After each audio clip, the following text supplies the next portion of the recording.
Welcome back to Liz and Sandro's Marketing Podcast. We are the podcast that helps companies and marketing departments control their business, control their brand, and get the word out. Today, Liz is going to share with us some ways to improve your e-commerce marketing automation. That's right. And I'm going to be speaking specifically to the email piece of this as opposed to marketing automation as a whole, because I feel like that kind of takes us down a different path. We would be talking about different tools, and I'm not going to get too tool specific. But yes, we will be talking about email marketing automation specifically for e-commerce. And just so everyone's on the same page, this involves creating timely and personalized emails that can be sent to individuals based on actions that they take. We've talked about email marketing automation in the past, and we will definitely link to some other episodes in the show notes.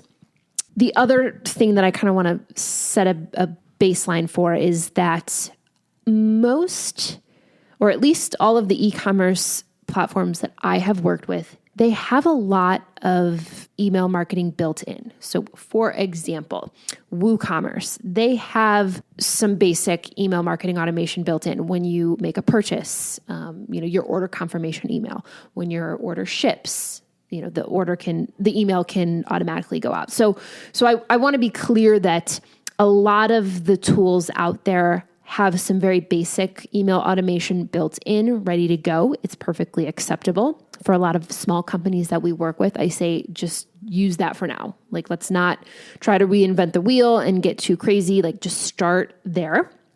But you do have the option to customize some of this stuff, and you can take it to the next level. And that's really what I want to focus on today, is chatting through 3 automation flows that can take your business to the next level. So the first one would be product review request emails. So these are intended to be sent to a customer after they've purchased a product, and you as the business are asking for some feedback.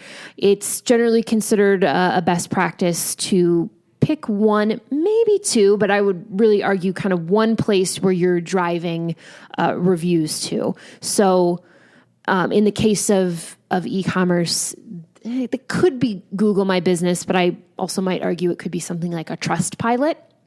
So sending the bulk of your reviews to 1 place so that ultimately you end up with a boatload of testimonials and reviews, again, in 1 spot.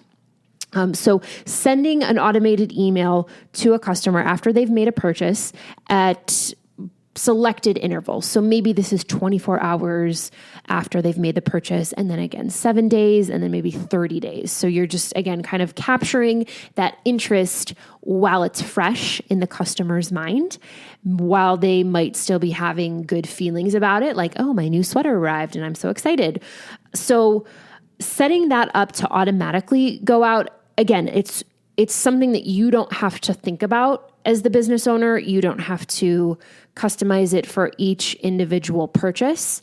The intent is that you will use, if it's WordPress, some type of plugin to pull the name, the email, and maybe the product, and say, hey, we noticed that you bought this pair of pants. We'd love your feedback. Head over here to Trustpilot and give us a review. So that's one type of email automation that I would highly recommend for e-commerce. Another one is abandoned cart recovery. Abandoned cart recovery is this idea that consumers are browsing the internet, maybe dropping something into their cart because they're considering it. Maybe they want to see what the final price is going to be with the discount code they have. Maybe they want to see how much it's going to cost after shipping. But hey, they get distracted or they're not quite ready to make a purchase, so they leave your website without making a purchase. So that's called shopping cart abandonment. I think the stat is something like 70 or 80% of the time someone puts something in their cart, they abandon it because they are still browsing. They're shopping, they're educating themselves. Maybe they're not ready to make a purchase. Again, it's a very common thing. So the intent behind that is to say, hey, so-and-so customer, we saw that you were interested in this pair of shoes. Why don't you complete that purchase? Click here to complete your purchase. I don't want to talk too specifically about tools at the moment, because in the case of WordPress, there are many plugins that can help support this. Some are free, some are paid for.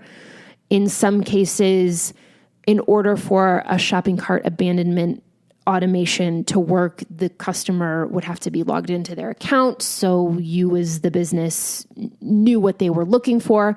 There's a lot of nuances to actually building this type of workflow.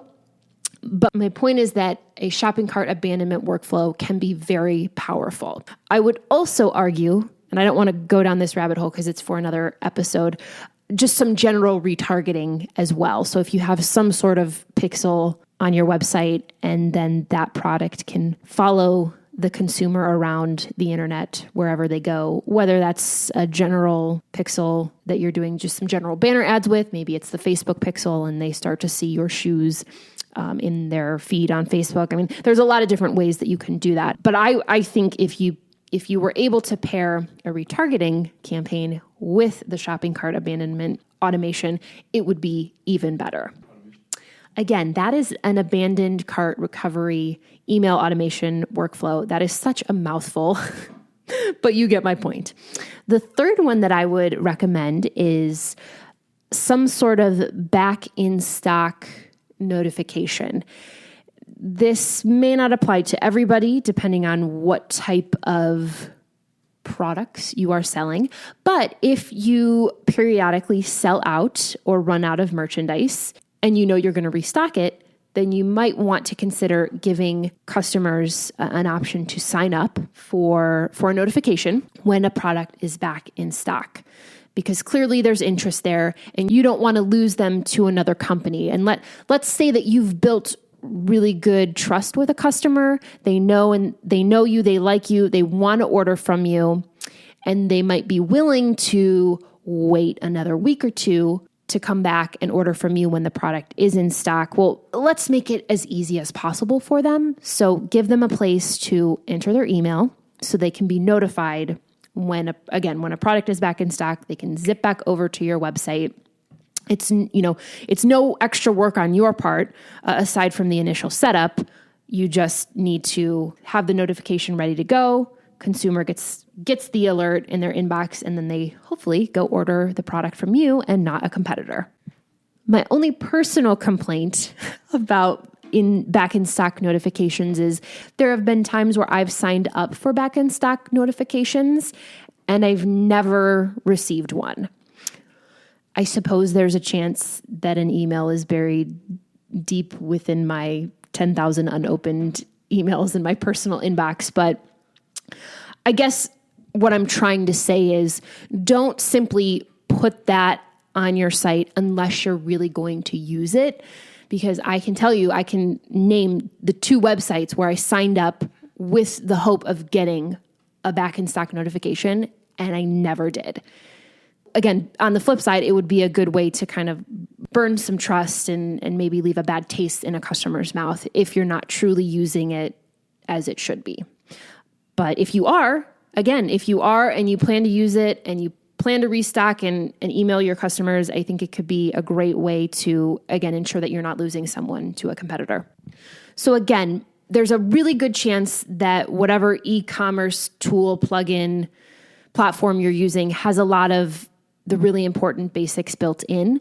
But these are 3 ways that you can kick it up a notch and really outshine competitors and ensure repeat business. Because as we all know, it's a heck of a lot easier to get repeat business than it is to go and try to find a new customer. So if someone has ordered from you, if they've bought a pair of pants or a pair of shoes from you, ask for the review. If they're interested in a product that's out of stock, be in communication with them because it's going to ensure the long-term success of your e-commerce business. And to build on something we said offline, you were mentioning eBay. eBay has all of this down pat. I'm sure Amazon does too. As Sandra knows, I don't actually purchase from Amazon. I tell my husband to buy everything for me and magically it shows up. So thank you, Rob. But the very successful big e-commerce retailers, they have all of this in place, and that is why they're so successful. So if you are a smaller e-commerce retailer or you're just getting started, my hope is that you work towards these workflows. You don't have to have them all in place tomorrow. I would actually, again, argue that use what's there, start to collect some data, start to understand how your customers are interacting with your brand. And then that way, when you implement some sort of shopping cart abandonment workflow, it's well tailored to your customers.